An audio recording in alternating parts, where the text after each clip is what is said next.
Hi, Rachel here with Empower PT. Today we're going to talk about diaphragmatic breathing and why it's so important to the overall health, but also to exercise as well. So when we are breathing, this is good for us mentally as well because we're breathing in this present moment. It's what's happening now.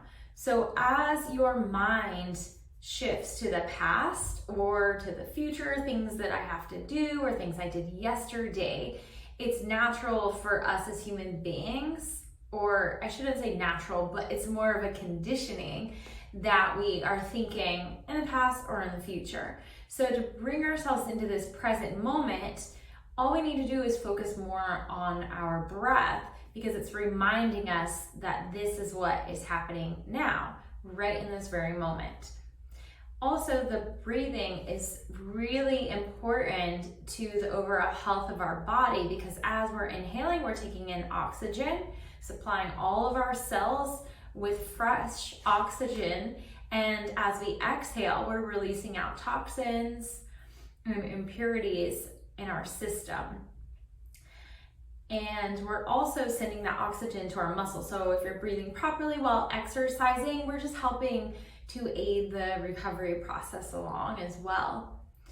And lastly, the breathing is good for our soul. So thinking about every time we're focusing on our breath, we're being present of our breath, it reminds us that we're alive right now. We are alive on this earth as long as we have breath in our bodies and in our lungs. So now I'm going to talk about proper diaphragmatic breathing. So when you're breathing in through the belly and feeling the sides of the waist expanding, that is diaphragmatic breathing. So oftentimes we breathe really shallow through our chest.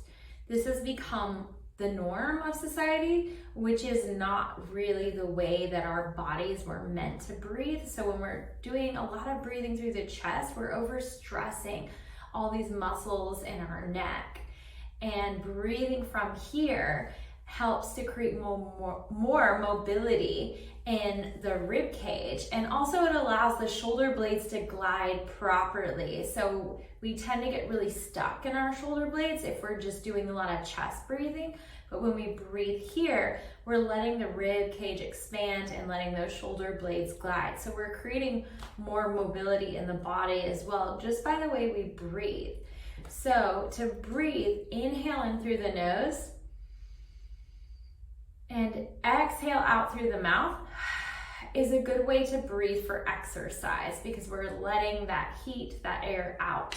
Now, for just normal breathing, you can breathe in through the nose and out through the nose, unless you have some medical reason that you cannot breathe in through the nose and out. It's really good to breathe in through the nose. We have these structures in our nose that help to purify the air, so we're also getting that benefit as well. Now, you can have your hands on your belly as you breathe, just for a little bit of feedback to feel the belly rising as you inhale and exhale. Also hands here to feel the breath out through the sides. So you're feeling the ribs start to expand out as you inhale and exhale. And so another way you can practice is one hand on the belly, one hand on the chest. Inhale and exhale. Try to feel this hand moving more than this hand. And that is all for today on tips for breathing and why diaphragmatic breathing is so important. Let us know if you guys have any questions or comments.